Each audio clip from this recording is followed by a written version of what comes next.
fortunes of the real estate sector may take some time to turn. That's because the latest data that we're picking up from property research firm License for Us suggests that unsold homes across 6 cities have crossed an all-time high of 7 lakh units, and this at a time when property sales themselves are plunging by about 10%, therefore spelling more trouble for developers.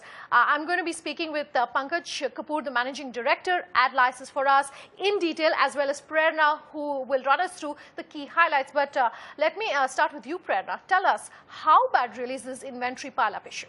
Well, that's right. About 7 lakh homes that are lying vacant across the 6 metro cities in India. And all these cities have witnessed a spike in months inventory. Now, unsold homes are the highest in the national capital region, followed by MMR and Bangalore. In NCR alone, there is over 3 lakh homes that are yet to be sold. And NCR will take at least about 53 months to sell off the inventory. Now, talking about MMR, there is about over 1 lakh homes that are lying vacant. Same goes with Bangalore as well. Now, talking about sales as well, sales are yet to catch up the momentum post-election season, and also sales across 6 metro cities have plummeted to about 9% on the back of muted Q1. And all the tier 1 cities have shown drop in sales except for Bangalore, where sales have picked up about 10%.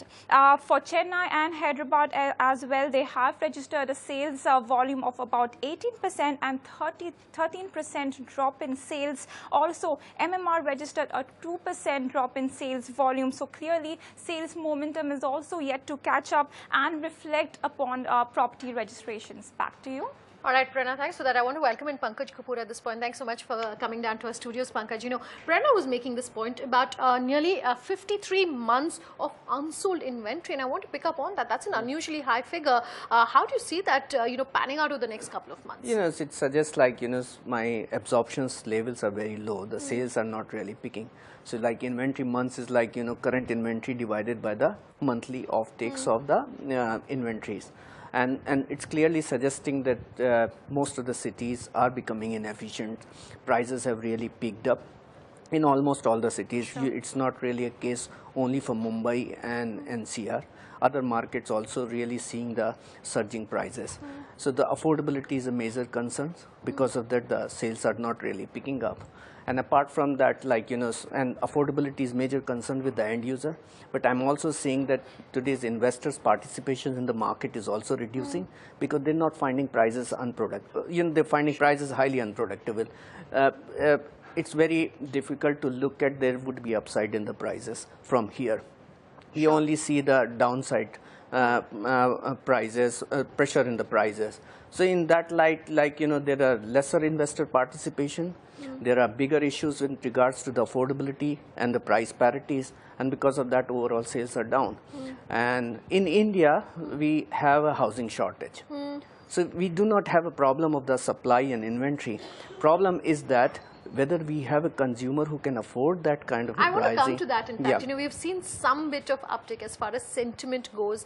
Has it started playing out as far as the housing market goes, both in terms of sentiment and then a consequent pickup in demand? It has not. And the reason being, if you look at it like in realty market, like, there was a time from 2009 to 2012. We saw there were prices surging as well as the volumes were coming by. And that it happened because 2008 there was a correction in prices. So investor had the value built in. Today problem is like for investor the property prices are already peaked.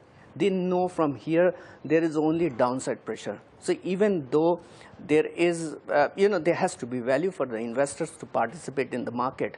While if you look at in the equities from 2009 to 2012, it was subdued, prolonged, subdued growth in the market. So people, I think, are moving towards the equities because they see there could be a rally and there could be better valuations. And so I do not see, unless there is a corrections in the realty prices, which brings in the values on which investor will participate, or end user will find it affordable, the problem is going to be solved. Can you put a figure as far as those property prices go in the next couple of quarters? My own sense is like, it looks like realty, the way I'm seeing the last couple of quarters, I see that it's moving into a prolonged inefficient phase of it. The reason being is, there's an affordability because of the prices and the people's purchasing power. Second is that the cost has started catching up. So the builder does not even have a scope for reduction in prices. So you look at my taxation have increased quite a lot. Cost of the capital, which has been very high. So unless there is a scope, builder will not be able to reduce. So it's like that catch-22. We probably will see time corrections and the price corrections combination. So for census like Mumbai, if the prices undergoes correction up to 25%, we see the parities in the affordability. But I may see probably 5% corrections in the next 2 years or 3 years. Property prices show the stagnancy. So there would be a slow recovery rather than sharp decline and good market.